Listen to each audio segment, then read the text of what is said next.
बोललेन आप अरे राजन कहाँ लगी नाम बड़ाई বললেন ভগবানের নামের বড়াই করে কেউ শেষ করতে পারে না কম কহা লগি নাম বড়াই রাম না সকাই নাম গুণ গাই ভগবান বলেন যে আমার যে কত নামের মাহাত্ম্য আছে সেটা আমি নিজেই জানি না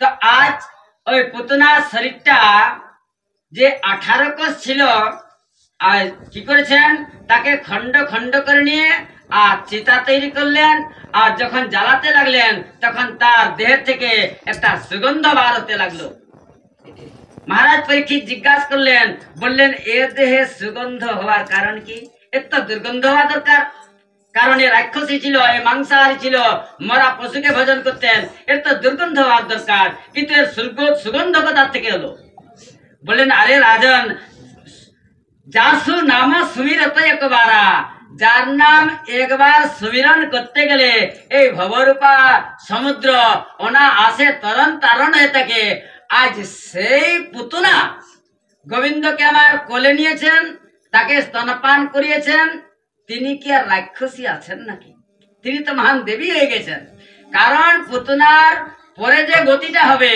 যে মুক্তি পাবে আজ সেই গতিটাই আজ তাকে বৈকুণ্ঠে প্রদান করলেন এদিকে যখন নন্দ মহারাজ এলেন আজ নন্দ মহারাজ শুনে নিয়ে বড় দুঃখিত হলেন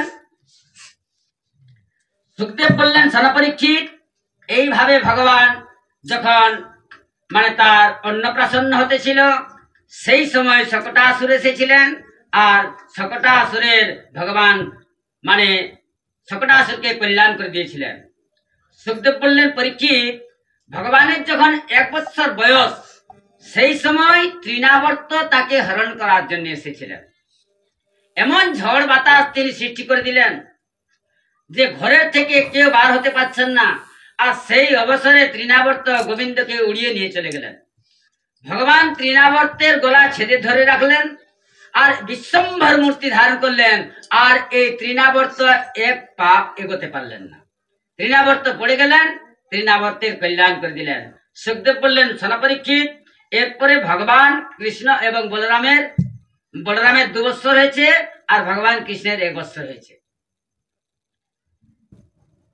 নন্দ মহারাজ চিন্তা করছেন যে আমার ঘরে 2 ছেলে আছে কিন্তু এখনো কারো কোনো মানে নামকরণ করা হয় নাই এদিকে বসুদেবও চিন্তা করছেন যে নন্দের বাড়িতে আমার 2 ছেলে আছে তাদের তো নামকরণ করতে হবে এই জন্যই যদুবংশের পুরোহিত হলেন গর্গাচার্য গর্গাচার্যকে তিনি ডাকালেন যদুনাং সুমহাতপং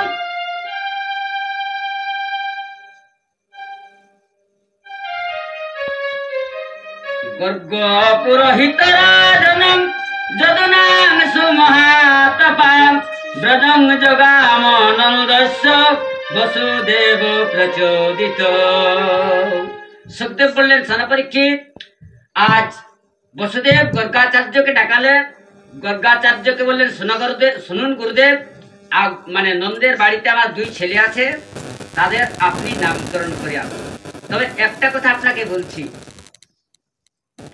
যেন কেউ না জানতে না পারে যে বসুদেব তার ছেলেকে নন্দের ঘরে লুকিয়ে রেখেছে বলে কারণ আপনি অতি সঙ্গোপনে যান আর আমার 2 ছেলের নামকরণ করে আসুন গর্গাচার্য বলছেন কোনো চিন্তা নেই মহারাজ অবশ্যই আমি সেখানে যাব এবং আপনার 2 ছেলের নামকরণ করে আসব কিন্তু খুব সাবধানপূর্বক তোমাকে যেতে হবে বলে হ্যাঁ হ্যাঁ ঠিক আছে আজ গর্গাচার্য নন্দের দ্বারে এসে উপস্থিত হলেন আর যেমনি দ্বারে এসে উপস্থিত হয়েছেন আজ নন্দ মহারাজ যদু নাম হমাচার্য খাতস্য ভূমি সর্বত সুতাং ময়া সংস্কৃতং তে মন্যতে দেবকী সুত নন্দ মহারাজ বললেন মহারাজ আসুন মহারাজ আজ আমার গৃহ পবিত্র হয়ে গেছে আসুন আজ আমার বড় সৌভাগ্য কারণ আপনাদের মতন মহাত্মাদের যদি চরণধুলি গৃহস্থের ঘরে পদার্পণ হয়ে থাকে তাহলে তার গৃহ মঙ্গলময় হয়ে থাকে আর সমস্ত অমঙ্গল দূরীভূত হয়ে থাকে। আসুন আসুন, তাকে স্বাগত সম্ভাষণ করলেন, তাকে আসনে বসালেন। আর নন্দ মহারাজ বললেন, শুনুন মহারাজ, আপনাদের তো কাজ হলো নামকরণ করা, ষষ্ঠীবাচন করা, এই শ্রাদ্ধ ক্রিয়া করা, এই বিবাহ দান দেওয়া, এগুলো তো আপনাদেরই কর্ম। বললেন, শুনুন মহারাজ, আমার 2 ছেলে আছে, এখনো তাদের কোনো নামকরণ করা হয় নাই, কৃপা পূর্বক আমার 2 ছেলের আপনি নামকরণ করুন। গর্গাচার্য বলছেন, শোনো হে, তোমার ছেলের নামকরণ করায় আমার কিছু বাধা আছে। বললে, কিসের বাধা? বললেন, শোনো, আমি যদি তোমার ছেলের নামকরণ করি তো সকলেই জানে যে আমি যদুবংশের পুরোহিত। আর আমি যদি তোমার ছেলের নামকরণ করি, কিন্তু শোনো, যখনই ওই কংসের হাত থেকে যোগমায়া আকাশে চলে গেলেন, সেই সময়েই কংস বলেছিলেন যে আমার এই শত্রু এই 84 কোষের মধ্যে জন্মেছে। কংস জেনে গেছেন যে দেবকীর 8ম গর্ভের সন্তান কন্যা হতেই পারে না, কারণ নিশ্চয়ই ওই দেবকী তার ছেলেকে কোথাও লুকিয়ে রেখেছে। আর আমি যদি তোমার ছেলের নামকরণ করি, আর যদি জানাজানি হয়ে যায়, আর যদি তোমার ছেলের কিছু অকল্যাণ হয়ে যায়, তো সেটা তো আমি চাই না। বললেন, জানাজানি কেন হবে মহারাজ? বললেন, দেখো, তুমি যত কাজ করেছ খুব আড়ম্বরের সহিত করেছ, বড় ধুমধামের সহিত করেছ। শোনো মহারাজ, ভিড় ভাড়েক্কাতে কেউ কাউকে চিনে না। যদি কোনো একটা মেলা হয়ে থাকে তো কে কোথার বটে, কে কাকে চিনছে? দেখুন, আপনি যখন এই পুত্রের জন্ম উৎসব মানাতে ছিলেন, আর 7 দিনের সময় তো পুতনা আপনার ছেলেকে মারার জন্য এসেছিলেন। যখন আপনি পুত্রের অন্নপ্রাশন করেছিলেন, সেই সময় তো শকটাসুর তাকে মারবার জন্য এসেছিলেন। আর 1 বছরে যখন পুত্রের জন্মোৎসব মানাতে ছিলেন, তৃণাবর্ত উঠিয়ে তো নিয়ে চলে গেছিলেন। কারণ মহারাজ, ভিড় ভাড়েক্কাতে কেউ কাউকে চিনতে পারে না। বললেন, শোনো মহারাজ, যদি ভিড় না হয়, বললেন কি উপায় করবে? অলক্ষিত হস্মিনং রহসি মাম কৈলপি গোব্রজে কুরুদি জাতি সংস্কারং ষষ্ঠীবাচনং পূর্বকম। বললেন, আমি অন্য কোনো চাই না মহারাজ, আপনার মুখের থেকে আমার 2 ছেলের আমি না আপনার কাছে নামকরণ করাতে চাই, আপনার দেওয়া।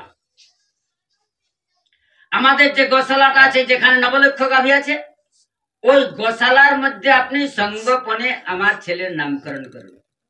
বললেন, ঠিক আছে।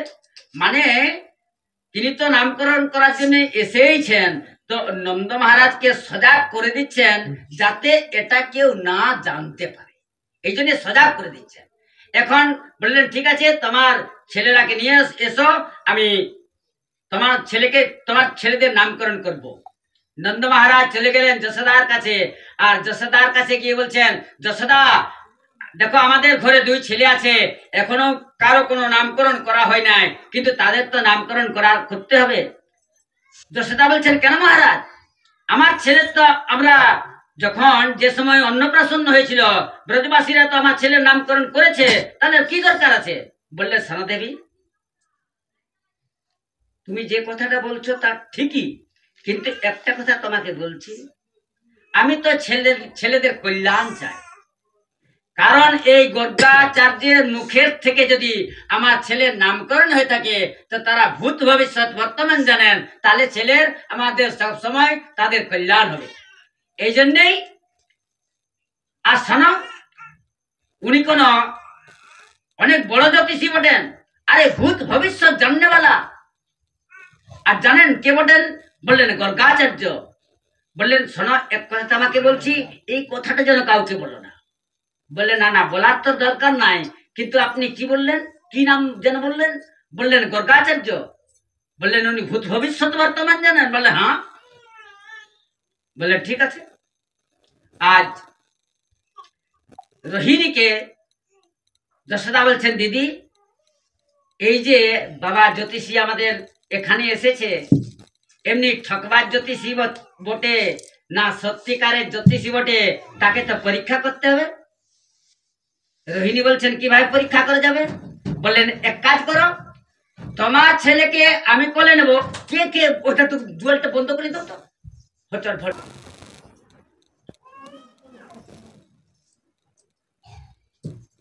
बोलो वृंदावन बिहारी लाल की जय, राजा रामचंद्र भगवान की जय।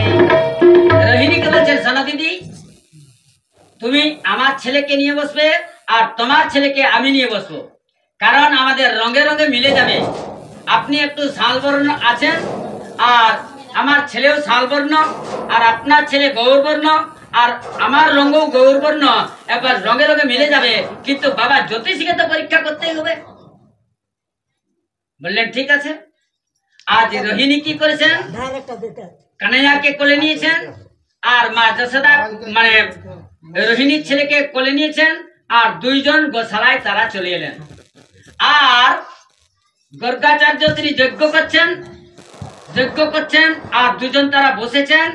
এখন যেমনি মানে তার যজ্ঞ সমাপন করেছেন, আর যেমনি রোহিণীর দিকে তাকিয়েছেন, আর যেমনি তাকিয়েছেন তিনি চিনে গেলেন যে ইনিই সেই তো ভগবান, ইনিই তো জগতের মালিক, ইনিই তো জগতের নিয়ন্তা, ইনিই তো জগতের আধার, ইনিই তো জগতের মূলাধার, ইনিই তো সত্যের উপর প্রতিষ্ঠিত আছেন। এই বলতে বলতে গর্গাচার্যের সমাধি লেগে গেল, তাটক সমাধি লেগে গেল। দেখুন সমাধি কই প্রকার আছে, এক হচ্ছে ভাব সমাধি, এক হচ্ছে প্রেম সমাধি, এক হচ্ছে সহজ সমাধি, আর এক হচ্ছে তাটক সমাধি। ভাব সমাধি কাকে বলে? কোনো একটা আপনি মনস্থে আছেন আর আপনার সামনে যদি কেউ পেরিয়ে যায় আপনি জানতে পারবেন না, একে বলে প্রেম ভাব সমাধি। আর কেউ যদি প্রেমে মগ্ন হয়ে থাকেন তাকে আপনি জিজ্ঞাসা করুন, তাকে আপনি যাই কিছু বলুন, তারপরে যখন বলে কি কথা বলছো, মানে উনি মানে প্রেমে মগ্ন হয়েছিলেন। আর এই যে গর্গাচার্য ভগবানকে চিন্তন করতে করতে আজ তার তাটক সমাধি লেগে গেছে। গর্গাচার্যের মুখ খোলা আছে, চোখ খোলা আছে, আর শ্বাসও বন্ধ হয়ে গেল। যশোদা রোহিণীকে বলছেন বাবার কি হচ্ছে? বললেন বোঝা তো যাচ্ছে না। এখন মানে চোখের কাছে হাত ঘুমাচ্ছেন, আরে মুখের কাছে চুটকি বাজাচ্ছেন, না চোখে পাতা পড়ছে, না মুখে কোনো কথা বলছেন, আর শ্বাসও বন্ধ হয়ে গেছে। রোহিণী বলছেন বোন, আমার তো মনে হয় বাবা বোধহয় মারাই গেলেন। বলেন হারে ভগবান, আপনি আমার বাড়িতে আসতে না আসতে আপনি মারা গেলেন। এখানে গ্রামের লোক কি বলবেন, এখানে সকলে কি বলবেন? এত বড় জ্যোতিষী গিয়েছিল আর তার ঘর মারা গেলেন। হে ভগবান, এখন আমরা কি করব? এখন এইভাবে যখন গর্গাচার্যকে ধরে টানাটানি করছেন, টানাটানি করতেই আজ গর্গাচার্যের ধ্যান ভেঙে গেল। গর্গাচার্য বলছেন কি হলো মা, কি হলো মা? বললেন বাবা আপনি তো ঠিকঠাক আছেন? বললেন আমি তো সম্পূর্ণভাবে ঠিকঠাক আছি। বললেন মহারাজ আমরা তো ঘাবড়ে গিয়েছিলাম। বলে কেন? বললেন বাবা আপনার শ্বাস বন্ধ হয়ে গেছিল, আপনার চোখ খোলা ছিল, আপনার মুখও খোলা ছিল, আমরা বুঝেছিলাম যে আপনি বোধহয় মারা গেলেন। আজ গর্গাচার্য বলছে শোনো আমার কি হয়েছিল জানো? বলে হ্যাঁ হ্যাঁ বাবা বলুন না আপনার কি হয়েছিল। আজ রোহিণীর দিকে তাকিয়ে বলছেন আপনার কোলে যে ছেলেটি আছে তিনি সাক্ষাৎ আর ভগবান ইশারা করে দিয়েছেন। ভগবান বলছেন ওই গর্গাচার্যকে, বললে শোনো তুমি আমাকে ভগবান বানাও না, আমি ভগবান হওয়ার জন্য এখানে আসি নাই। আরে কত আশা করে এসেছি যে নন্দ মহারাজের নবলক্ষ গাভী আছে, আমি মাখন খাবো, আমি ননি খাবো, আর যদি তোমরা আমাকে ভগবান বানাও তো কি হবে? আরে 50 গড়া চুনরি চড়াবে, ধূপবাতি জ্বালাবে, প্রদীপ জ্বালাবে, সেটাই কি আমার আস্বাদন আসবে? এই জন্যে আমি কত আশা করে এসেছি যে মা যশোদা আমাকে পালনায় দুলাবে এবং আমাকে আদর করবে, মাখন খাওয়াবে, আর তোমরা আমাকে যদি ভগবান বানিয়ে দাও তাহলে আমার কি লাভ হবে? গর্গাচার্য বুঝে গেলেন। বললেন সোনামা আপনার কোলে যে ছেলেটা আছে তিনি সাক্ষাৎ গুণের খাজনা। ভগবান বলছেন বেঁচে গেছি। বললেন ঠিক আছে। যশোদা বলছেন সোনা বাবা আমি তো বড়, আমার ছেলের আগে আপনি নামকরণ করুন। গর্গাচার্য বলছেন, সনমা, আপনার কোলে যে ছেলেটা আছে সেটা তো আপনার ছেলেই নয়। যশোদা বলছে, না, আমার ছেলে না হলে কার ছেলে? যশোদা বলছেন, ইনি কোন খাইহা জ্যোতিষী নন, ইনি সত্যিকারই জ্যোতিষী বটেন। গর্গাচার্য বলছে, সনমা, আপনার কোলে যে ছেলেটি আছে, অয়ং হি রহিণী পুত্র রামায়ণ সুহৃদ গুণৈ আখ্যা সত্যে ইতি রাম বলাধিকার বলং বিদু।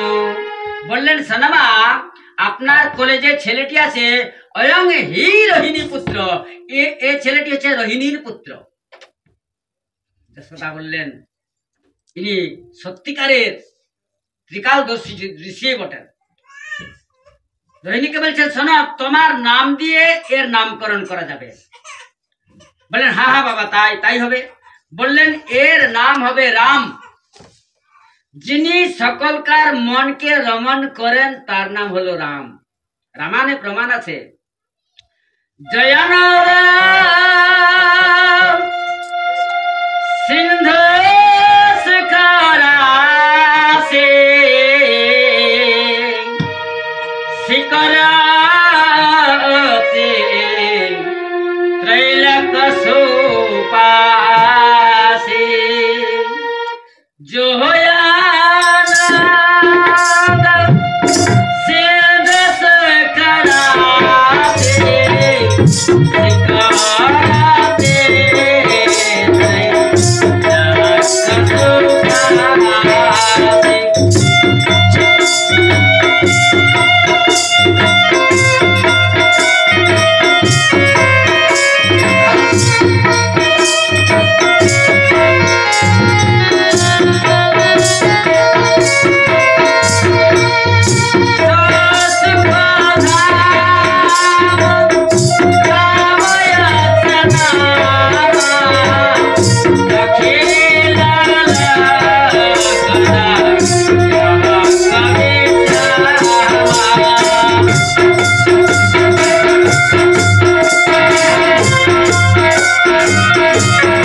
যিনি আনন্দের সমুদ্র বটেন, যার কোনা বিন্দু পেয়ে বিশ্ব ব্রহ্মাণ্ড আরাম বিরাম অনুভব করে থাকেন, তার নাম হলো রাম।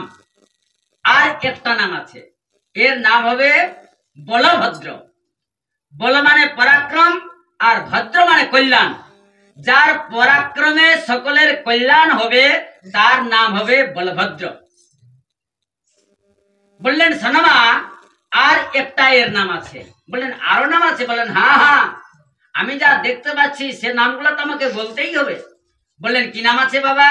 বললেন, এর নাম হবে শঙ্কর্ষণ। বললেন, শঙ্কর্ষণ কেন?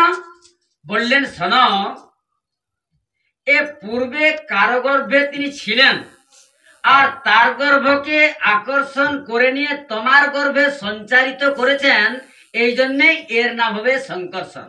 রোহিণী বলছেন, বাবা ঠিক কথা বলছেন। আরে আমি জানি না, আমার স্বামী আছে, মানে তিনি কারাগারে বন্দী হয়ে আছেন, আর আমার গর্ভ কিভাবে হলো? যখন এই গর্ভ হয়ে গেল রোহিণী, তিনি আত্মহত্যা করতে যেতেছিলেন, কিন্তু নন্দ মহারাজ অনেকটাকে নিষেধ দিয়েছিলেন যে, দেখো মা, দেখো বৌদি, এটা তুমি রাগ করো না, যেটা ভগবানের ইচ্ছা হয়ে থাকে এটাই তুমি কোনো দুঃখ করো না, গ্লানি করো না। তাকে কোনোভাবে মানে রক্ষা করেছিলেন। এই জন্যেই রোহিণী বলছেন, কথাটা অবশ্য বাবা ঠিক বলছেন, যে আমি তো কোনো জানি না, কিন্তু আমার গর্ভ কিভাবে হলো। এই জন্যেই মানে গর্গাচার্য বলছেন শোনমা, অন্য কারো গর্ভকে আকর্ষণ করে নিয়ে আর তোমার গর্ভে যে মানে সঞ্চারিত করেছে, এই জন্যই এর নাম হবে সংকর্ষণ। আর রোহিণীর দিকে তাকিয়ে বলছেন, আসনা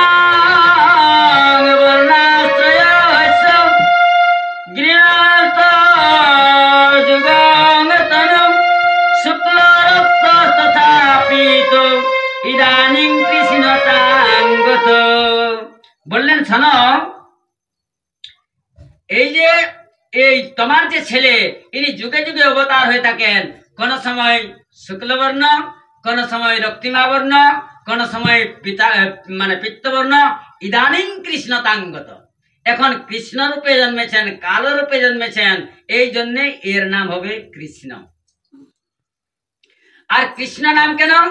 সকলের যিনি মানে সুখদায়ক, সকলকে যিনি আনন্দ দিবেন, তার নাম আছে কৃষ্ণ। বললেন আর একটা এর নাম আছে। বললেন আর কি নাম আছে বাবা? বললেন এর নাম হবে বাসুদেব। নন্দ মহারাজ বলছেন, না না মহারাজ, আপনি ভুল করছেন, এটা বসুদেবের ছেলে নয়, এটা আমার ছেলে। বললেন হ্যাঁ হ্যাঁ, পূর্বে কিন্তু বসুদেবেরই ছেলে ছিল, আর বটেন তো বসুদেবেরই ছেলে। এখন নন্দ মহারাজ বলছেন আমার ছেলে। বলছেন শোনো, যশোদা বলছেন বাবা পূর্ব জন্মের কথা জানেন তাই বলছেন? বললেন এই জন্যই এর নাম বাসুদেব হবে। বাসুদেব নাম হওয়ার কারণ কি? যে বিশ্ব ব্রহ্মাণ্ড যার শরীরের মধ্যে বিরাজমান থাকেন, তার নাম হলো বাসুদেব। আর প্রত্যেক হৃদয়ের মধ্যে যিনি বিরাজমান থাকেন, যত প্রাণীর মধ্যে যিনি বিরাজমান থাকেন, তার নাম হলো বাসুদেব। আজ সমস্ত তাদের সন্দেহ দূরীভূত হয়ে গেল। অনেক মানে তাকে মানে যৌতুক দিলেন। তার গর্গাচার্যের তো কোনো দরকার ছিল না, ব্রাহ্মণদের ঘরে বিতরণ করে নিয়ে আর চলে গেলেন। আজ গোবিন্দের 1 বছর থেকে পেরিয়ে গেছে। আর তিনি মানে মা যশোদা প্রথম আজ গোবিন্দকে কোলে নিয়েছেন। আর গোবিন্দ আমার প্রথম মাকে মা বলে ডেকেছেন। আজ মা যশোদা যেমনি আজ তার লালা মায়া বলে ডেকেছেন, আজ মা যশোদার হৃদয় থেকে যেন রসগোল্লা ফুটতে লাগলো।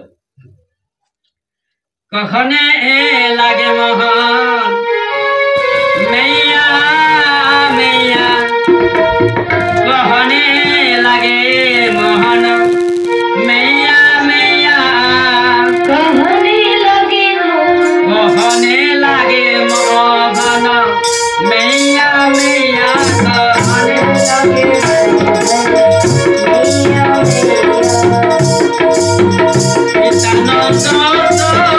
বাবা রে বাবা।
গোবিন্দের আমার 3.5 বছর 4 বছর বয়স হয়ে গেছে।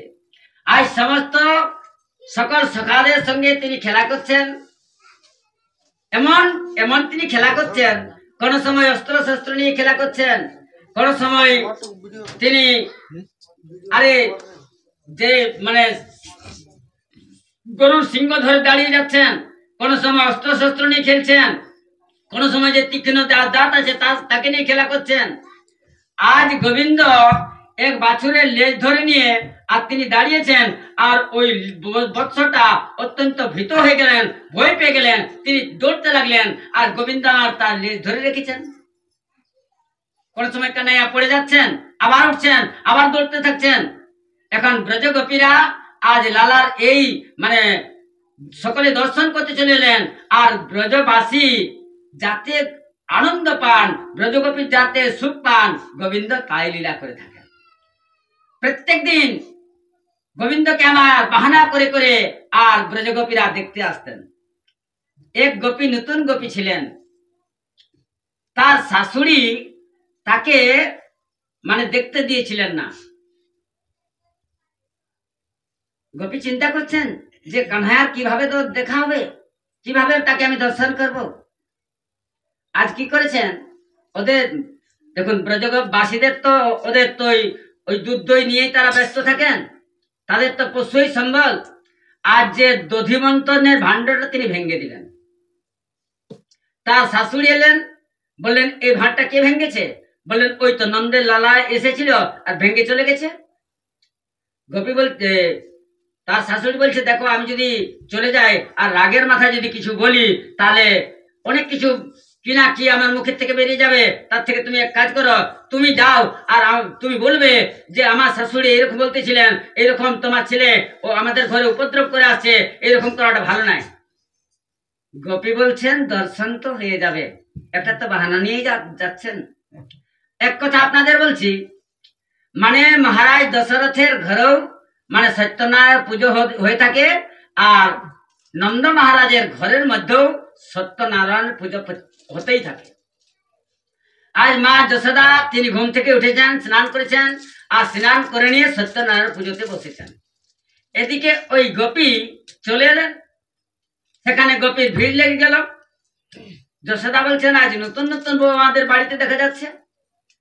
এক গোপী বলছেন, এই যশোদা বলছেন, গোপী আজ তোমরা সকাল সকালে চলে এসেছো, কেন এসেছো? বললেন আপনার লালা যদি আছে তাহলে এখানে দাঁড়া যাবে, না হলে চলে যাচ্ছি। বললেন দেখো পালঙ্কে শুয়ে আছে, তাকে আওয়াজ দাও। গোবিন্দ আমার রাত্রে স্নান করেছিলেন, মা যশোদা কাজল পরিয়ে দিয়েছিলেন। প্রভু আমার চিন্তা করছেন গোপীরা কি বাহানা নিয়ে এসেছে রে বাবা। আজ গোবিন্দ চোখ রগড়াতে রগড়াতে তিনি বিছানার থেকে উঠলেন, আর কাজল যে পরিয়ে দিয়েছিলেন, তো কেমন মনে হচ্ছে যেমন জগন্নাথ ভগবানের চোখগুলা গোল গোল, ওই মতন আজ গোবিন্দ মানে কানহাইয়ারও চোখগুলা গোল গোল হয়ে গেছে, আর মায়ের আঁচল ধরে এসে দাঁড়িয়েছেন। মা যশোদা তার মাথায় হাত রেখেছেন, আর বলছেন, গোপী বলছেন কি হয়েছে, আমার লালা কি করেছে? আজ গোপী বলছেন বৎসানমোচনা কচ্ছিদা সময়ে ক্রশ সংজাত রাস স্তয়ং সাদয় তথ্য দধিকয় কল্পিত স্তয় জগে। বললেন শোনো যশোদা, তোমার লালা আমাদের বাছুর খুলে দেয়। যশোদা বললেন এ তো ভালো কাজ, আমার লালা যদি তোমাদের বাছুর খুলে দেয় তো একটা তো কাজ করে দেয়। বললেন কেমন কথা আপনি বলছেন? আরে অসময়ে খুলে দেয়, যখন আমরা দুধ দহন করতে যাব তার 1 ঘন্টা আগে বাছুরকে খুলে দেয়। আমরা যখন দুধ দহন করতে যাই, আরে 1 ফোঁটা আমরা দুধ পাই না। যশোদা বলছেন দেখো ভাই, ওই রকম যদি আমার লালা কিছু করে তো তোমরা তাকে একটু বোঝাবে, না হয়তো একটু ডাঁটবে। গোপী বলছেন ওটা তো আমরা করে রেখেছি, যখন আমরা তাকে ডাঁটি না তা খিলখিল করে হাসতে থাকে, ওর হাসি দেখে আমাদেরও হাসি লেগে যায়। যশোদা বললেন তাহলে তোমাদের কি বোঝাবো? বললেন না না, এক গোপী বলছে শোনো, তোমার লালা আমাদের ঘরে মাখন চুরি করে খায়। যশোদা বলছেন মানছি ভাই, আমার লালা এখন ছোট আছে, তোমাদের ঘরে মাখন চুরি করে করে খেলেও খেতে পারে, তো কত খাবে? আরে 4 আঙ্গুলের পেট, 1 মুঠার কমর, বড় যত 50 গ্রাম খাবে। আরে আমার ঘরে থোড়ি কম আছে নাকি? আমার 9 লক্ষ ধনুর পাল আছে। আরে আমার ঘরে যত খাবে তোমরা নিয়ে যাবে। বললেন শোনো, আরে আমরা তো এক কাজ করবে, তোমরা মানে রাজি ভাবেই খাওয়াবে, আর আর যত খাবে আমার ঘর থেকে নিয়ে যাবে। গোপী বললেন ওই শিক্ষা আমাদের দিতে হবে না, আমরা যখন বলি তোমার যত দরকার তুমি মানে মাখন খাও, তো কি করে জানো? মাখন খেয়ে নিয়ে আর কোমরটা টেড়া করে বললেন গোপী, এমনিতে খেলে আমার মানে ভালো লাগে না, চুরি করে খেলে ভালো লাগে। বললেন আচ্ছা। বললেন এক গোপী বলছেন, যশোদা বলছেন তাহলে এক কাজ করো, আরে তোমরা মানে ওই যে যেটা দইয়ের ভাঁড় সেটা উপরে রাখো। যদি উপরে রাখো তো আমার লালার এখন হাত আছে ছোট, ওর হাত অত উঠছে যাবেই না, না থাকবে বাঁশ, না থাকবে বাসু, না বাজে বাঁশুরি। হস্তাগ্রাহ্যে রচয় ধীবিধিম পিট কলখলা দই সছিদ্রং হন্ত নির্হিত বয়নং শিক্ষ ভাঁড়ে সুত রবি। বললেন শোনাম, বললেন ওই শিক্ষাটা আপনাকে দিতে হবে না, আমরা তো করে রেখেছি। যখন আমরা মানে জানো গোপী সমস্ত সখারাকে নিয়ে আসেন, আর কি করেন? প্রথম উলুখলটাকে দাঁড়ায়, তার উপরে আরেক সখাকে দাঁড়ায়, তার উপরে আরেক সখাকে তার দাঁড়ায়, তার উপরে স্বয়ং তিনি চলে যান। আর যত যে মানে জমা দই থাকে, আরে সখারাকে তো দিয়ে থাকেন, নিজেও তো খান, আর বানররাকেও দিলেন। ঠিক আছে, বানররাকেও দিলেন, নিজেও খালেন, কিন্তু আসার সময় আবার ভাঁড়টাও ভেঙে চলে আসেন, ভাঁড়টাও ভেঙে চলে আসেন। আমরা যখন বলি যে দেখো ওই ওই দেখো নন্দের লালা চলে যাচ্ছে, আমাদের দেখে হাসি আসে। যশোদা বলছেন এক কাজ করো, তাহলে আর কিছু উপরে রেখে দেখো তো, তাহলে আর লালার অত দূর হাত যাবে না। বলেন ওই শিক্ষা আমাদের দিতে হবে না, আমরা তো করে রেখেছি। যখন আমরা একটা আজ মানে একটা বৃক্ষের শাখার মধ্যে আমরা বেঁধে রেখেছিলাম, বলে দেখি আজ লালা কিভাবে আমাদের এই মানে জমা দই খেতে পারে। বললেন সোনা যশোদা, তিনি কোথার থেকে একটা 25 হাতের বাঁশ নিয়ে এলেন, আর ওই যে ভাঁড়টার নিচে তিনি লাগিয়ে দিলেন, আর ফুটা করে দিলেন, আর মুখ পেতে নিয়ে সকল মানে খেয়ে দিলেন, এক ফোঁটা মাটিতে পড়তে দিলেন না। যশোদা বলছেন হ্যাঁ ভাই, করতেও পারে, হতেও পারে। তো এক কাজ করো তোমরা, আর অন্ধকার ঘরে রাখো তো। অন্ধকার ঘরে আমার লালা যেতেই পারবে না, কারণ ভয় লাগবে। বলেন ওই শিক্ষা আমাদের দিতে হবে না।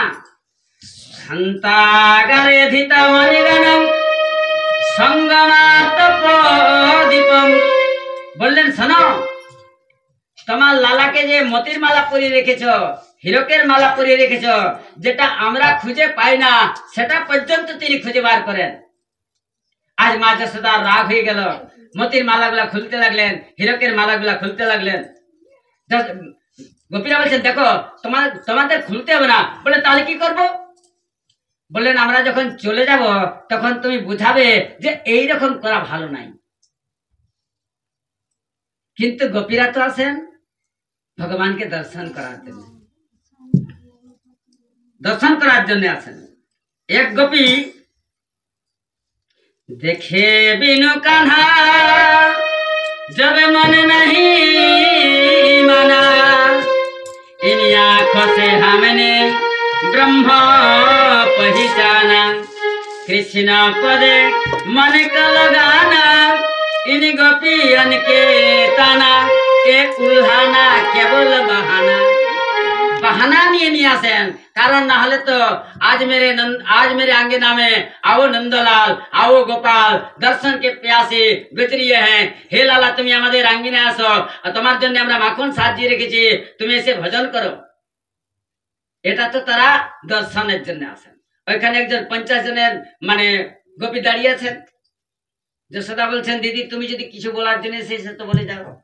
বললেন আমার তো বলতে শরমই লাগছে। বললেন কি করেছে? বললেন জানো আমাদের পরশুদিন ছিল সত্যনারায়ণ ব্রত, তোমার ছেলে সকালবেলায় আমার বাড়িতে চলে গেল আর আমাকে বলছেন ভাবিজি রাম রাম। বললেন বৌদি তুমি কি করছো, এই সারা ঘর দুয়ার আজ পরিষ্কার করছো, কি ব্যাপার? বললেন লালা আজ আমাদের বাড়িতে সত্যনারায়ণ পুজো হবে। বললেন হ্যাঁ হ্যাঁ ভালো কথা। বললেন এ গোপী তোমার সত্যনারায়ণ দেবতা কোথায় আছেন? বললেন উনি তো আমাদের মানে পূজনীয় দেবতা, মানে ভিতরের মধ্যে আছেন, ওই তো আরমালিতে আছেন, তবে দেখো ভিতরে তুমি যাবে না। বলে না আমি ভিতরে যাব না, আমি বাইরের থেকে দর্শন করে চলে আসবো। আজ গোপী ভগবান কৃষ্ণ চলে গেলেন আর গিয়ে দুটা কুত্তার বাচ্চাকে ধরে, লাল কুত্তার বাচ্চাকে ধরে আর নিয়ে এলেন। আর কি করলেন, যেখানে ওই সত্যনারায়ণ ঠাকুরের মন্দিরটা ছিল, যেখানে ওই মানে ওই যে ঠাকুর বাড়ি ছিল, ওই সত্যনারায়ণকে নামিয়ে দিয়ে আর দুটা কুত্তার বাচ্চাকে ধরে দিলেন। আর গোপীকে বলছেন এসো গোপী দেখো তোমার সত্যনারায়ণ দেবতা কেমন ভাবে বসে আছেন। গোপী বলছেন সর্বনাশ, গিয়ে দেখছেন তো দুটা কুত্তার বাচ্চা। বললেন ওই কুত্তার বাচ্চাকে নামা হলো, সারা ঘর দুয়ার পরিষ্কার হলো, ব্রাহ্মণকে ডাকানো হলো, এই সমস্ত পরিষ্কার করা হলো। দেখো এইরকম তোমার লালা করে থাকে। একজন গোপী বলছেন সানা ভাই তোমার লালা অনেক কিছু উপদ্রব করে। বলে তোমার বাড়িতে কি করেছে? বলছে আমার বাড়িতে কি করেছে জানো, আমাদের ঘরে মানে সত্যনারায়ণ ছিল, আমাদের ঘরে তোমার লালা লিখেছেন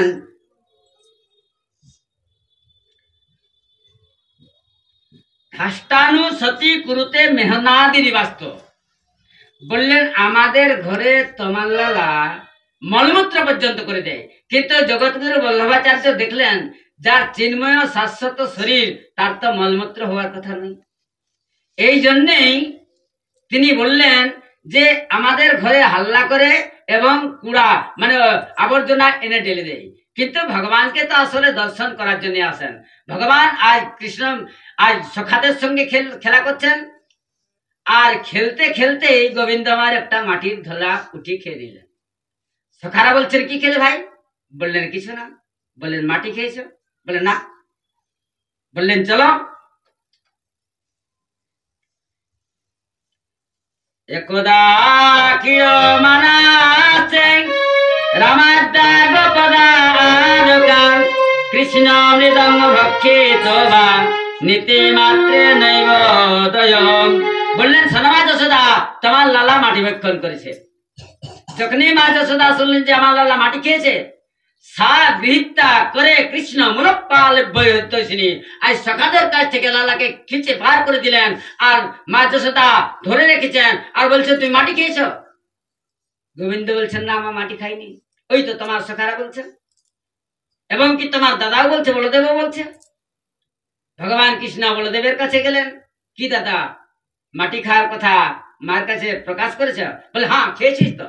বললেন ঠিক আছে, আপনিও যে ভাং খেয়েছেন সেটা আমি মাকে বলবো। বলরাম বলছেন পিটাই তো আগে লাল হবে না, গোবিন্দের হবে না পিটাই, আগে তো আমারই পিটাই হবে।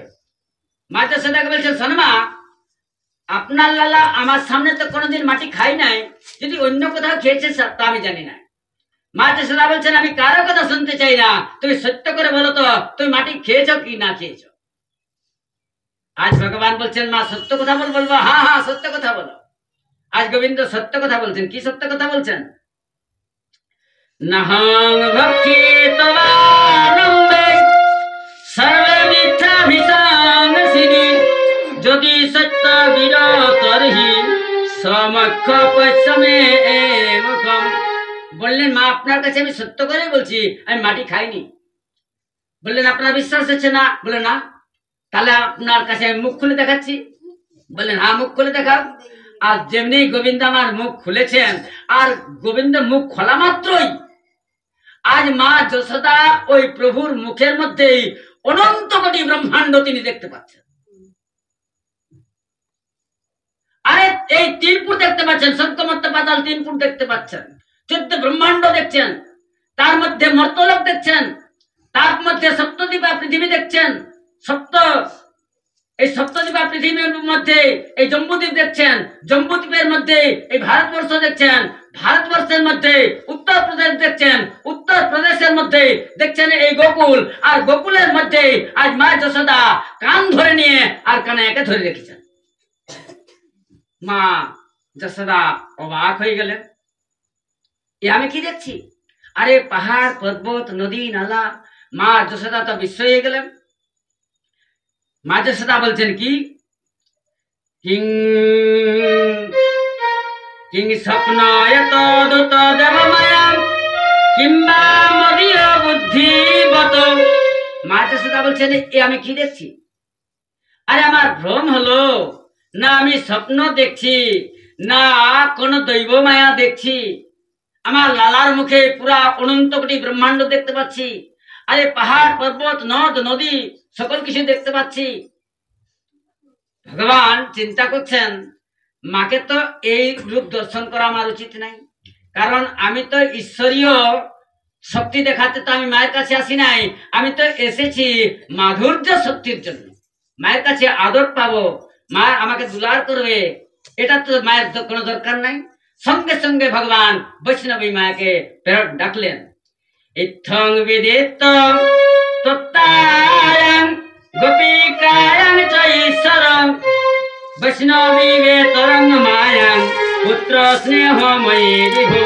বৈষ্ণবী মায়াকে বললেন, যাও যাও বৈষ্ণবী মায়া, এখানে ঈশ্বরীয় আমার দরকার নাই, এখানে তো মাধুর্য শক্তির দরকার, মা যেন আমাকে ছেলের মতন আদর করে থাকে। সঙ্গে সঙ্গে বৈষ্ণবী মায়া তার শরীরে সঞ্চারিত করে দিলেন। মা যশোদা লালাকে বলছেন, লালা। বললে কি মা? বললে তোমার মুখের মধ্যে আমি অনেক কিছু দেখতে পেয়েছি বাবা। আপনি স্বপ্ন দেখেছেন মা? বললেন না লালা, আরে পাহাড় পর্বত নদী নালা অনেক কিছু দেখতে পেয়েছি। বললেন আপনি ভুল দেখেছেন, স্বপ্ন দেখেছেন, আমার মুখে তো কিছুই নাই, মুখ খুলে দেখাবো? বলে হ্যাঁ হ্যাঁ, মুখ খুলে দেখাও দেখি। মুখ খুলে দেখাচ্ছেন তো কিচ্ছু নেই। নন্দ কিম ব্রহ্মাণম সয় এবং মহাদয়ম যশোদা চ মহাভাগা পপযস্যাং স্তনং হরি। আজ পরীক্ষিত মহারাজ জিজ্ঞাসা করলেন, গুরুদেব নন্দ কিম করদয় ব্রহ্মণং শ্রেয় এবং মহোদয়ম যশোদা চ মহাভাগাং পপযস্যাং স্তনং হরি। নন্দ মহারাজ কি এমন তিনি তপস্যা করেছিলেন, কি আরাধনা করেছিলেন, কি এমন তিনি মানে যজ্ঞ করেছিলেন, যার জন্য সাক্ষাৎ ভগবান তার পুত্র রূপে এলেন। পপযস্যাং স্তনং হরি, যশোদা মা কি এমন তিনি সাধনা করেছিলেন, কি মানে তপস্যা করেছিলেন, যে যার স্তনপান স্বয়ং ভগবান নিজে এসে করেছেন। সুখদেব বললেন, সানা পরীক্ষিত, এই দ্রোণ নামে এই যে নন্দ হলেন দ্রোণ নামে ব্রাহ্মণ, আর এই যশোদা হলেন ধরা দেবী।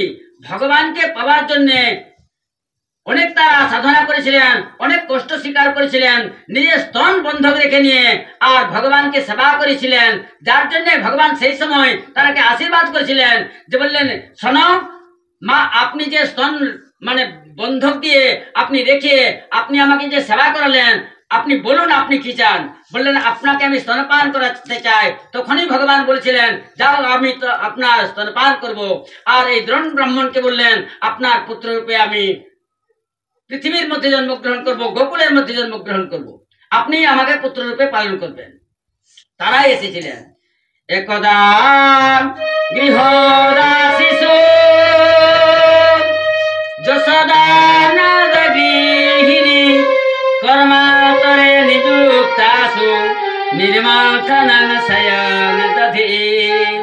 সুখদেব বললেন, শোনো পরীক্ষিত, একদা গৃহদাসিষু যশোদা নন্দ গৃহিণী কর্মান্তরে নিযুক্তাসু স্বয়ং নির্মন্থনং দধি।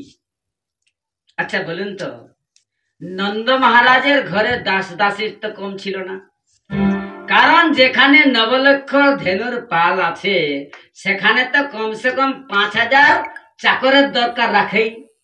তাকে দেখভাল, তাদের যত্ন, তাদের সেবা করতে হবে।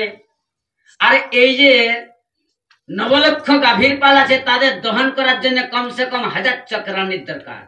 এত বড় বিচিত্র মহল আছে, তার জন্য আরো 200 চাকরানির দরকার।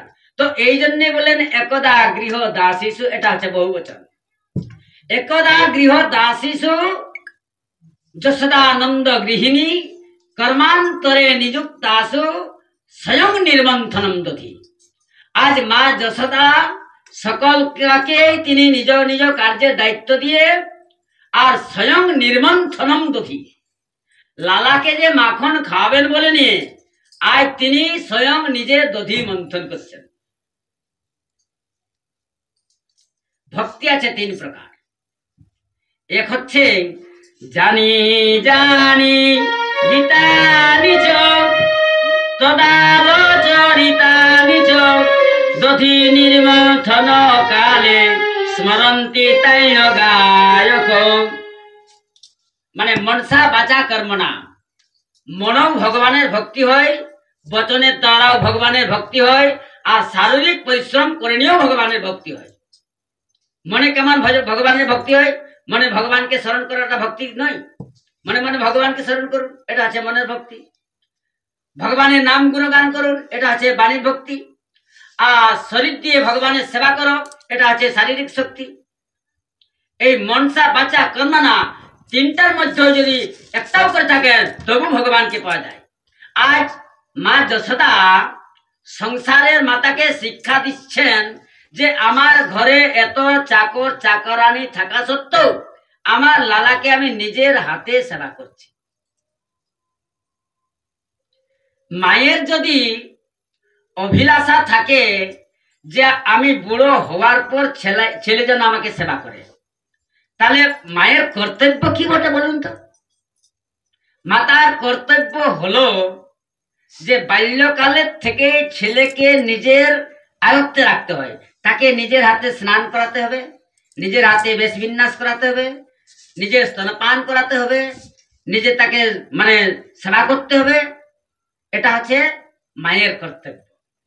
তাহলে কি হয়, এইভাবে যদি মা করে থাকেন তাহলে ছেলে সেটা স্মরণে থাকে বা ছেলে সেটার অনুসরণ করে থাকে, তার সেটা মানে মাতা পিতা সে কথা শুনে থাকেন। আর যে মা, আমাদের তো এই হাতের কথা বলছি না, তো যারা বাজারে থাকেন, যারা এমন কতগুলা লোক থাকেন যাদের টাকা পয়সা আছে, ছেলেকে জন্ম দেন, ছেলেকে কোলে পর্যন্ত তারা নেন না, কোলেও নেন না। কি করেন, একটি চাকরানি রেখে দেন, বললেন যাও ছেলেকে তুমি সেবা যত্ন করো। ছেলেকে স্তনপান করাতে হবে, নিজের স্তনপানে তিনি মানে কোনোদিন করেন নাই, ওই পাউডার দুধ মানে পাউডার দুধ খাওয়ান। জলকে গরম করেন আর চাকরানিকে বলেন যাও পাউডার দুধ খাইয়ে দাও, বোতলের দুধ খাইয়ে দাও। ছেলেকে এইভাবে পালন করতে থাকে। মানে মা তো ছেলেকে কোনোদিন কোলে নেন নাই, কোনোদিন পরিষ্কার করেন নাই, বোতলের দুধ খাইয়েছেন। তো বলুন তো ওই ছেলে কাকে মা বলে জানবে? কাকে মা বলে জানবে? অত বোতলের দুধ খেয়েছে, অত বোতলকেই মা বলে জানবে। কারণ তো মাতৃ দুধ খান নাই। দুধের যে কি স্বাদ আছে, মাতৃ দুধের কেমন মানে ক্ষমতা আছে, কিন্তু তো কোনদিন পান না। কারণ আগেকার দিনে কি বলতেন, আরে যদি মায়ের দুধ খেয়েছিস তো আমার সঙ্গে লড়। আর যে মায়ের দুধ খাই নাই, কি বুঝবে মায়ের দুধ খাওয়ার কথা? আরে মাতৃ দুধ খেতে গেলে তার শরীর মানে আত্মজর হয়ে থাকে, ক্ষমতাবান হয়ে থাকে, তার শক্তি থাকে, নিরোগা হয়ে থাকে। আর যে পাউডার দুধ খেয়ে মানে বড় হয়েছে, সে মায়ের কথা কি বুঝবে? এই জন্য মা যশোদা বলছেন আমার মানে ঘরে মানে এত চাকর চাকরানি থাকা সত্ত্বে আমি নিজের হাতে ছেলেকে সেবা করছি, নিজের হাতে ছেলেকে এতদিন পর্যন্ত মা যশোদা মানে নিজের বুকের দুগ্ধ খাওয়াতে ছিলেন। এখন কিছু বড় হয়েছেন, তাই ভগবানকে কি করেন, পদ্মগন্ধা গাভীর দুগ্ধ খাওয়ান। পদ্মগন্ধা গাভীর দুগ্ধ দেই কম, কিন্তু বড় পুষ্টিকর, বড় পুষ্টিকর, সেইটাই তিনি খাওয়ান। না হলে তো বুকের দুগ্ধই খাওয়ান। মা যশোদা মানে দধি মন্থন করছেন, আজ গোবিন্দের মা যশোদা মনে মনে গোবিন্দকে স্মরণ করছেন, আর মুখে ভগবানের যে বাল্যলীলা করেছেন সেগুলো তিনি গান করছেন। আর গোবিন্দকে যে ননি খাওয়াবেন বলে নিয়ে আজ দধি মন্থন করছেন। তাহলে এটা তিনটাই তো ভগবানের ভক্তিই করছেন না। নাকি? মনে মনে গোবিন্দকে স্মরণ করছেন যে আমার লালা শুয়ে আছে, এখনই জেগে যাবে, আমার লালা ঘুম থেকে উঠবে। আর ওই যে গোবিন্দ যে বাল্যলীলাগুলা করেছেন সেটা মুখে গায়ন করছেন, আর লালাকে যে ননি খাবেন বলে নিয়ে তিনি দধি মন্থন করছেন। গোবিন্দের ঘুম ভেঙে গেল, আর চোখ রগড়াতে রগড়াতে বললেন মা স্তনপান করাও। লালা ঘুম ভেঙে গেছে, বাবা এসো, বাবা এসো এসো। মা যশোদা তাকে কোলে নিলেন, স্তনপান করাতে লাগলেন। মা যশোদা ওই পদ্মগন্ধা গাভীর দুগ্ধ তিনি উনুনে চাপিয়ে রেখেছিলেন। এখন লালা দুগ্ধ খাচ্ছেন বড় প্রেমের সহিতে। এদিকে এক দাসী এসে বলছেন মা আপনি তো এদিকে ব্যস্ত আছেন, আপনার উনুন থেকে ওই দুগ্ধ উঠলে পড়ছে। মা যশোদা বলছেন ছেড়ে দাও লালা, আরে দুগ্ধটা পড়ে যাচ্ছে, আমি নেমে নেমে নেমে নিয়ে আসছি। বলে না মা এখন আমার উদর ভর্তি হয়নি, আপনার যাওয়া হবে না। বলে আরে লালা নামিয়ে দিয়ে আসছি। বলে না মা আপনার যাওয়া হবে না। মা যশোদা জবরদস্তি করে নিয়ে আজ গোবিন্দকে কোল থেকে নামিয়ে দিলেন। গোবিন্দ বলছেন ও আমি তোমার প্রিয় নই, দুধ তোমার প্রিয়? বলেন দেখাচ্ছি। আজ গোবিন্দের যত ওজন নাই অতনা বড় একটা নোড়া উঠালেন, আর যে দধি মন্থন করতেছিলেন ওই ভাতটা মধ্যে ভেঙে দিলেন। এখন তবু তার ক্রোধ শান্ত হলো না। উলু খলাও ঘের পরে ব্যবস্থিতম মক্কায় কাম দদত স্থিত।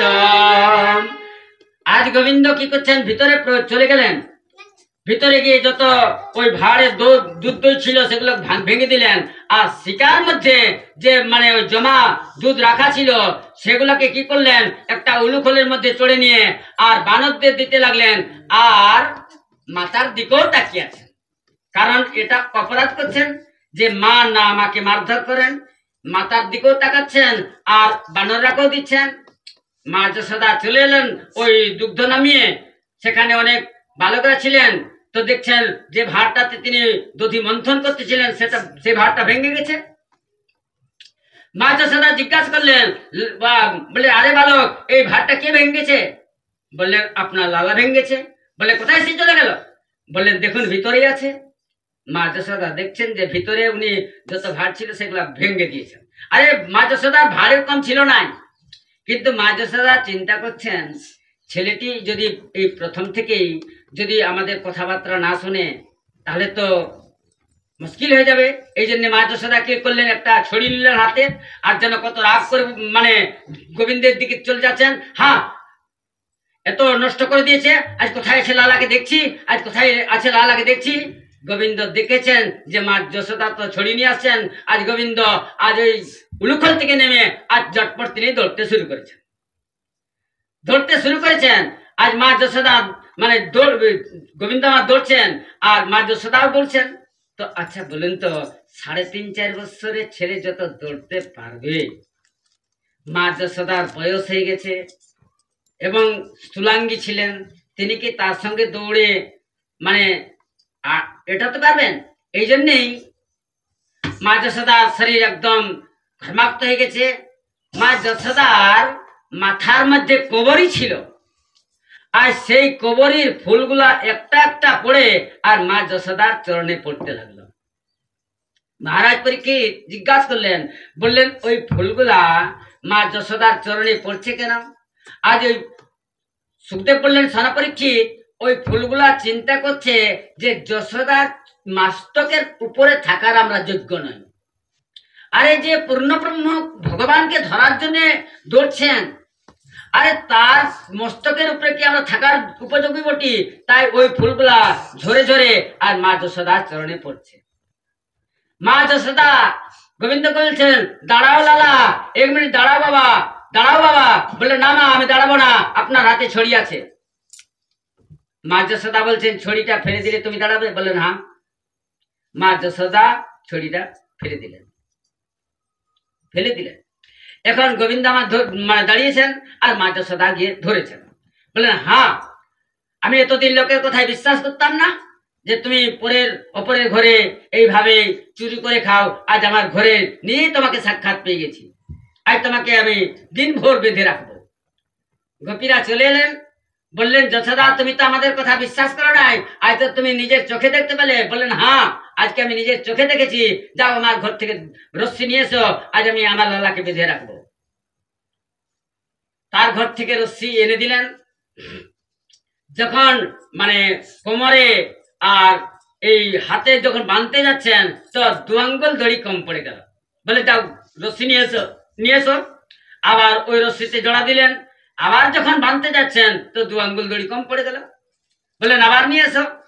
আবার যখন এনে ওইখানে জোড়া দিলেন, আবার যখন বাঁধতে যাচ্ছেন, তো 2 আঙ্গুল রশ্মি কম পড়ে গেল। পরীক্ষিত মহারাজ জিজ্ঞাসা করলেন, বললেন তদামবদ্ধ মানস্য সার্বকস্য কৃতাগস 2 আঙ্গুলেন মুহূর্তেন সন্দর্ধ নচ্চগোপিকা। আজ যশোদা তো অবাক হয়ে গেলেন। মহারাজ পরীক্ষিত জিজ্ঞাসা করলেন, বললেন ভগবান এই যে 2 আঙ্গুল দড়িয়েই কেন কম পড়ছিল? 3 আঙ্গুল পড়তে পারতো, 1 আঙ্গুল কম পড়তে পারতো, কিন্তু 2 আঙ্গুল দড়ি কেন কম পড়ছে? সুখদেব বললেন সোনা পরীক্ষিত, আসলে যশোদার একাগ্রতা ভক্তি ছিল না। দ্বিতীয় কথা, এই যে কশ্যপ হলেন উলুখল আর রজ্জু হলেন দিতি। দিতি বলছেন আমার ছেলেকে আমি বেঁধে রাখবো, কশ্যপ বলছেন আমার ছেলেকে আমি তোমাকে বাঁধতে দেব না। দ্বিতীয় কারণ, ভগবানের একটা আছে ঈশ্বরীয় শক্তি আর একটা আছে মাধুর্য শক্তি। ঈশ্বরীয় শক্তি বলে আমি কারো বন্ধন স্বীকার করি না, মাধুর্য শক্তি বলে আমি বন্ধন মানি। তো এই জন্যই তাদের ভেদাভেদ। ভগবান কৃষ্ণ বলছেন, মানে চিন্তা করছেন যে মা যশোদা এখন আমাকে বেঁধে রাখতে চায়, কিন্তু আমাকে কে বাঁধতে পারে এমন তো কোনো ব্যক্তি নেই। আমাকে বাঁধতে পারে একমাত্র প্রেমের বন্ধন আমি স্বীকার করি, না হলে তো দুর্যোধন আমাকে শৃঙ্খলে বন্দী করে দিয়েছিল, কিন্তু ওই শৃঙ্খলা আপনা আপনি খুলে গেছিল। আমাকে শৃঙ্খলাকে বাঁধতে পারে না, একমাত্র আমাকে বাঁধতে হলে প্রেমের ভক্তি দিয়ে, প্রেম ভক্তি দিয়ে বাঁধতে হবে। মা যখন যশোদা হার মেনে গেলেন, ওনার বলেছেন আজ আমার লালাকে বেঁধে রাখবো, একটা অহংকার, এই যে যশোদার অহংকার, এই অহংকারের জন্য গোবিন্দ আমার মায়ের বন্ধন স্বীকার করেছিলেন না। যখন উনার হার মেনে গেলেন যে না না আমার লালা, মানে মা যশোদা বলছেন বাবা লালা তোমার যা ইচ্ছা তুমি তাই করো, তোমার যখন মানে নিজেকে সমর্পণ করে দিলেন, তখন ভগবান মানে বন্ধন তিনি স্বীকার করলেন। যখন স্বীকার করে নিলেন, মা যশোদা কি করলেন, তাকে উলু খুলে বেঁধে আর নিজের কাজে চলে গেলেন। এদিকে গোবিন্দ আমার ওই উলুখলটা টানতে টানতে তিনি চলে যাচ্ছেন। আর নন্দ মহারাজের আঙ্গিনার মধ্যে যমলা অর্জুন বৃক্ষ দুটা পাশাপাশি উঠেছিল। আজ ওই দুটা যমলা অর্জুন মানে বৃক্ষের মানে মধ্যখানে তিনি মানে পার হয়ে গেলেন, আর যেমনি কিঞ্চিত জোরে টান দিয়েছেন, আর টান দেওয়া মাত্রই ওই দুটা বৃক্ষ পড়ে গেল। এখন ওর মধ্যে দুজন নিষ্ক্রান্ত হলেন। এদিকে যখন দুটা বৃক্ষ পড়ে গেল, মহারাজ পরীক্ষিত জিজ্ঞাসা করলেন কোথা কথ্যতাং ভগবান তত্ত্বসাপস্যকারণম যত্তদ বিবর্হিত কর্ম জনবাদেবসি সত্তম। বললেন ওহে, এই মানে যমলা অর্জুন বৃক্ষ যে দুটা এই নন্দ মহারাজের উঠানের মধ্যে ছিল, তারা হলেন নলকুবের এবং মণিগ্রীব। দেবর্ষি নারদ অভিশাপ করেছিলেন, তাই অভিশাপের কারণে এসে এই মর্তলোকে জড় রূপে তারা জন্মগ্রহণ করেছিলেন। মহারাজ পরীক্ষিত জিজ্ঞাসা করলেন ভগবান, এই নলকুবের এবং মণিগ্রীব নারদের কি এমন গ্রহিত কাজ করেছিলেন কি অন্যায় করেছিলেন যে নারদের মতন শান্তশিষ্ট ব্যক্তি আজ ওই নলকুবেরকে অভিশাপ করেছিলেন? সুখদেব বললেন, সেনাপরীক্ষিত, এই নলকুবের এবং মণিগ্রীব এরা হলেন কুবেরের পুত্র, ধনবান মানে ভগবান কুবেরের পুত্র। একটা কথা আপনাদের বলছি, রূপ যৌবন আর প্রভুত্তম আর সম্পত্তি, রূপ যৌবন প্রভুত্তম সম্পত্তি আর বিবেক যদি না থাকে তো তাকে অহংকারী করে দেয়। এটা ধ্যান রাখবেন। রূপবান হওয়া, যৌবন যৌবন প্রাপ্ত হওয়া, সমাজে প্রতিষ্ঠা পাওয়া এবং সম্পত্তি হওয়া, আর যদি তার যদি মানে অহংকারী হয় তাহলে তাকে নষ্ট করে দেয়।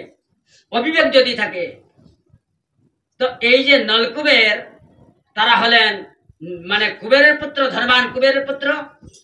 তারা যৌবন প্রাপ্ত ছিলেন, দেখতে খুব সুন্দর ছিলেন এবং শঙ্কর ভগবানের গণের সঙ্গেও তার পরিগণিত ছিল। এই চতুর্থ কারণ হওয়ার জন্য তারা নিজেকে বড় অহংকারী করে তুলেছিলেন। একদিন কি করেছেন, অনেক দেবকন্যাগণকে নিয়ে আর ওই কৈলাসের মধ্যে গঙ্গার মধ্যে তারা মানে অর্ধনগ্ন অবস্থায় ওই জলক্রীড়া করতেছিলেন। এখন ওই সেই সময় নারদ সেখানে এসে উপস্থিত হলেন। যেমনই কন্যাগণ নারদকে দেখেছেন, তারা সত্তর বস্ত্র পরিধান করলেন, কিন্তু নলকুবের মণিগ্রীব মানে নারদকে কোনো গ্রাহ্যই করলেন না। নারদ বুঝে গেলেন যে এরা অহংকারী হয়ে গেছেন, মদিরা পান করেছেন।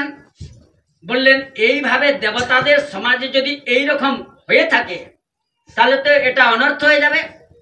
তাই তাদের কল্যাণের করার জন্য বললেন, তোমরা যে এই অহংকার মদে মত্ত হয়ে আছো, এই যৌবন রূপে এখন মত্ত হয়ে আছো, তোমাদের আমি অভিশাপ করছি, তোমরা জড়ের মতন আচরণ করছো, তোমরা জড় হয়ে যাও।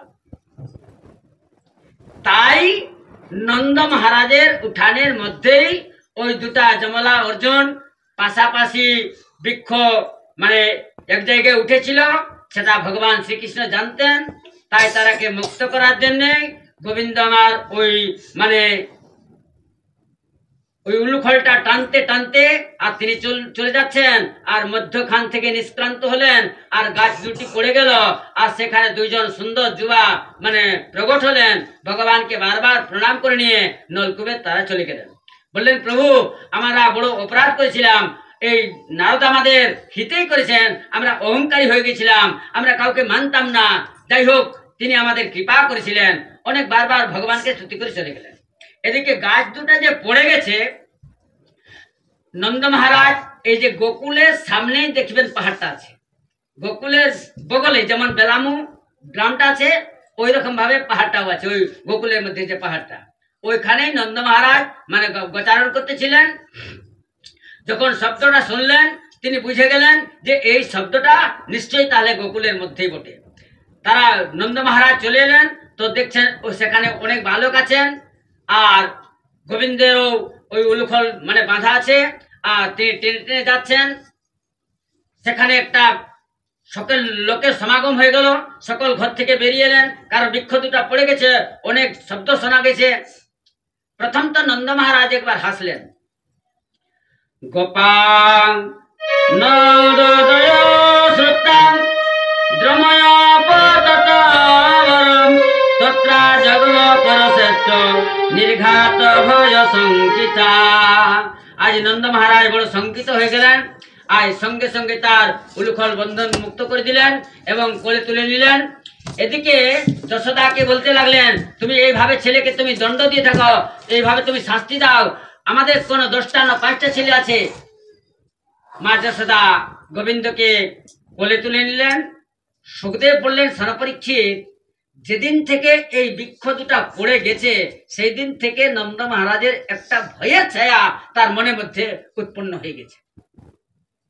আজ নন্দ মহারাজ কি করেছেন, সমস্ত ব্রজবাসীরাকে ডাকালেন। গোপাল গোপ বৃদ্ধা মহৎপাতাং নন ভূয় বৃহদ্বনে নন্দদয় সমাগম্য ব্রজ কার্য মমন্তয়ন। সমস্ত ব্রজবাসীরা এলেন আর বললেন, বাবা কি আপনি বলছেন? বললেন, শোনো, আপনাদের কাছে আমি বিচার কি করার জন্য আপনারা সকলকে ডেকেছি। বললেন, কি বিচার করতে চান? বললেন, শুনুন, যেদিন থেকে আমার লালা জন্মেছে সেই দিন থেকেই আমি দেখছি যে আমার লালার একটার পর একটা বিপদ আসছেই। আচ্ছা আপনারা বলুন, এই যে এখানে যে বৃক্ষ দুটা পড়ে গেছিল, আমার লালা উলুখলে বন্দী অবস্থায় ছিলেন, এখানে অনেক বালক ছিলেন, কিন্তু কারো গায়ে যে কারো ওই মানে বৃক্ষ দুটি চাপে নাই, না হলে তো আমাদের ভয়ঙ্কর বিপদ হয়ে যেত।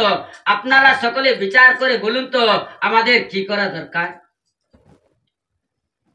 ওই ভাই নন্দের মধ্যে উপানন্দ, সদানন্দ, ধনানন্দ, ঘনানন্দ, সদানন্দ এবং নন্দ, এই করে নিয়ে ভাই তারা। তার মধ্যে ঘনানন্দ তিনি খুব মানে বুদ্ধিমান ছিলেন। বললেন, শোনো ভাই, নন্দ মহারাজ যে কথাগুলা বলছেন তা সত্য বলছেন। আমিও তো লক্ষ্য করে আসছি, যেদিন থেকে আমাদের এই নন্দ মহারাজের লালা জন্মগ্রহণ করেছে সেই দিন থেকে, জন্মের থেকে একটা না একটা বিপদ। আরে 7 দিনের দিনেই তো মানে পুতনা তাকে মারার জন্য চলে এসেছিলেন। যখন 6 মাসে তার অন্নপ্রাশন করা হয়েছিল সেই সময় তো শকটাসুর, ওই যে শকটটা তার গায়ে যে পড়ে যায়নি, ও তো জুয়াল ভেঙে গেছিল, গাড়িগুলো ভেঙে গেছিল, যে কোনোটাও যদি একটা ওই লালার গায়ে পড়ে যেত তাহলে তো আমাদের সর্বনাশ হয়ে যেত। 1 মাসে তো তৃণাবর্ত তাকে উঠিয়ে নিয়ে চলে গেছিলেন। আর এই যে বৃক্ষ দুটা পড়ে গেছে কারো গায়ে লাগেনি, যাই হোক আমাদের কুলদেবতা রক্ষা করেছেন। এর চাইতে কোনো একটা বড় বিপদ হওয়ার আগেই আমাদের এই জায়গাটা ত্যাগ করে দেওয়া দরকার। বলছেন, কোথায় যাব বাবা? কোথায় এমন জায়গা আছে যে সেখানে যাওয়া যাবে? বললেন, শুনুন, বৃন্দাবন বলে একটা জায়গা আছে। বললেন, বৃন্দাবন? বললেন, হ্যাঁ। বললেন, সেখানে জলের ব্যবস্থা? বললেন, এই যে গোকুলের মধ্যে যেমন সামনে যমুনা প্রবাহিত হচ্ছে, ওই বৃন্দাবনের মধ্যেও সামনেই যমুনা প্রবাহিত হচ্ছে। বললেন, সেখানে থাকার ব্যবস্থা? বললেন, বড় সুন্দর ব্যবস্থা আছে, স্থলভূমি আছে। বললেন, আমাদের পশুর চলার ব্যবস্থা? বললেন, ওখানে স্থলভূমিতে তৃণে পরিপূর্ণ। আর বললেন, শোনা, বৃন্দাবনে তো তুলসী বন বসত যমুনা নবকাননা গোপ গোপী কবা সেবম পুণ্য বিপিনম মেরুধম। আজ বললেন, তাহলে আর বিলম্ব করা যাবেই না, চলুন অতি শীঘ্র সকলে আমরা এই বৃন্দাবনের পথে রওনা হয়। আজ সকলে শকটে মাল বোঝাই করে দিলেন। একটা শকটে যশোদা এবং রোহিণী 2 ছেলেকে নিয়ে বসলেন, আর 2 লাইনের মধ্যে গোপগণ ধনুষ্বাণ নিয়ে আর বৃন্দাবনের উদ্দেশ্যে রওনা হচ্ছেন। মনে চলে রে বৃন্দাবন ধাম, গায়েগি রাধে রাধে নাম। মনে চলে রে বৃন্দাবন ধাম, গায়েগি রাধে রাধে নাম। রাধে রাধে গায়েগি, সামা সামা গায়েগি, রাধে রাধে गाएंगी, सामा सामा गाएंगी, कहाँ मिल जाए दोनों चालता, गाएंगे राधे राधे नाम। वृंदावन के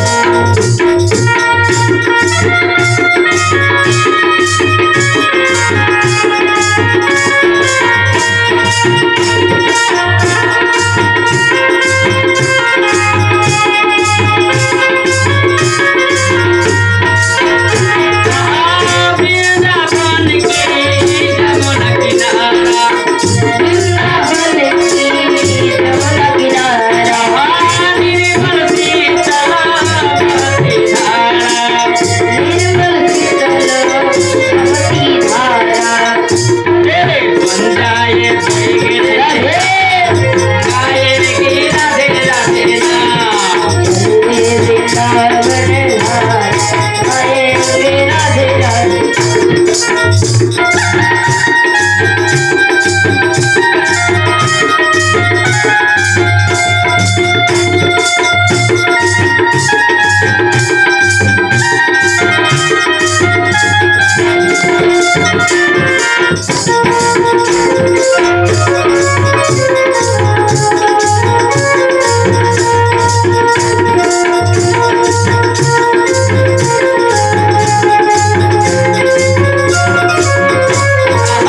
वृंदावन की महिमा नारे, वृंदावन की महिमा नारे, वृंदावन की महिमा मुक्ति जहाँ और भर पानी, मुक्ति जहाँ पर भव पारी